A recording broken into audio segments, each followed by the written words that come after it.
Troch het warme waar ken boeren nog heel tijd gas menen. Dat betekent ik recorddrukte bij de gasdrogerij in de Pijn. Er is zelfs een wachtlijst voor de boeren en dat is uitzonderlijk voor deze tijd van het jaar. In een goed jaar droeg je ze zo'n 9.000 ton gas. Nu gaat het hut naar de 10.000 ton. Er zijn te min parkeerplakken in Haas voor toeristen. Het parkeerplak onder Hazenstritwij is net groot genoeg in de simmer. Een van de ideeën van de gemeente is om het Spaanse terrein onder N31 voor eerst te broeken. De buurt is er net blij mee. De gemeente Schiermonnikoog wil strenge tasje en op permanente bewenning van huizen. Er is een soort leegstaan en de huizenprijzen op Skier zijn zo hoog dat de eilandbewoners geen huis keepje kennen.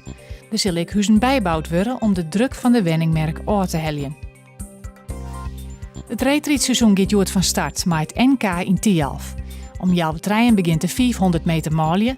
Om kwartier oertreien de 5 kilometer met Sven Kramer en Jorrit Bergsma, die het rugstreekt in elkaar de matten.